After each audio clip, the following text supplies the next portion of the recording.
একজন মাদ্রাসার প্রধান শিক্ষক হুজুর সে ৮ বছরের একটি শিশুকে বলাৎকার করেছে।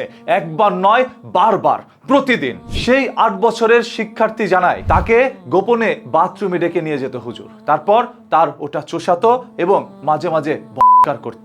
একটা সময় সেই শিশুটি যখন তার পায়ুপথে তীব্র পরিমাণ ব্যথা অনুভব করলো, তখন হুজুরকে বিষয়টি জানায়। এরপর সেই ব্যথা অবস্থায় হুজুর আবারও তাকে পুনরায় বলাৎকার করে। আর সেই সকল বলাৎকারগুলোই হচ্ছিল সেই মাদ্রাসার টয়লেটে। সেই মাদ্রাসার প্রধান শিক্ষক মোহাম্মদ রমিস উদ্দিন, বয়স ৩১। সে পুরো মাদ্রাসাটা নিয়ন্ত্রণ করে, মানে প্রধান শিক্ষক। সেই প্রধান শিক্ষকের কাছেই বাঁচতে পারেনি ৮ বছরের একজন শিক্ষার্থী। সেই শিক্ষার্থীর সাথে যখন এই ধরনের কাজগুলো করা হতো, তখন সেই শিক্ষার্থী একদিন বাসায় গিয়ে তার পরিবারকে জানায়, আমি আর ওই মাদ্রাসায় লেখাপড়া করব না। পরিবার জানতে চায় কেন তুমি পড়াশোনা করবো না।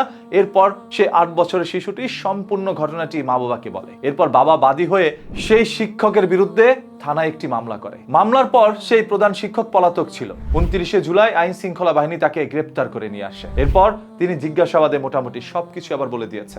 এই ঘটনাটি ঘটে গিয়েছে বাঁশখালী উপজেলায়। আপনারা যারা ওইখানে বসবাস করছেন তারা একটু জানেন যে হুজুর আসলেই কেমন। হুজুর কি আসলে এই ধরনের কোনো কাজ করেছে এবং সেটার সত্যতা কি মিলেছে, নাকি হুজুরের বিরুদ্ধে মিথ্যা অভিযোগ করা হচ্ছে। তবে বাংলাদেশে প্রতিনিয়তই অসংখ্য মাদ্রাসার মধ্যে এরকম শিক্ষার্থীকে করা হচ্ছে। ভয়ে হয়তোবা শিক্ষার্থী কোনো কিছু পরিবারকে জানাচ্ছে না। যেইগুলো জানাচ্ছে সেইগুলো আমরা জানতে পারছি, আর যেগুলো আমাদের অজানাই রয়ে গেছে সেই সকল তথ্য জানলে আর কোনো মা বাবা মাদ্রাসার মধ্যে তার সন্তানদেরকে লেখাপড়া করতে পাঠাবে না। এখন সব মাদ্রাসায় কি এরকম হচ্ছে, নাকি কিছু সংখ্যক মাদ্রাসায় হচ্ছে? দুই একটি মাদ্রাসায় যদি এই ধরনের কোনো ঘটনা ঘটে, সেগুলো সোশ্যাল মিডিয়ার মধ্যে চলে আসে, এতে করে কোনো মাদ্রাসার মধ্যে তার সন্তানকে মা বাবা লেখাপড়া করতে পাঠাচ্ছে না। অতিরিক্ত দেয়ালে পিঠ ঠেকে না গেলে সন্তানকে এখন মাদ্রাসায় পাঠায় না। যখন দেখে সন্তানকে লেখাপড়া করানোর টাকা পয়সা নেই, বই খাতা কিনে দেওয়ার মতো সামর্থ্য নেই মা বাবার, ৩ বেলা খাওয়ানোর মতো সামর্থ্য নেই, তখন লিল্লা বোর্ডিং এ দিয়ে দেয় তার সন্তানকে লেখাপড়া করতে। ওইখানে টাকা পয়সা অত লাগে না, ফ্রিতে পড়াশোনা করতে পারে। আর সেই সকল মাদ্রাসার মধ্যেও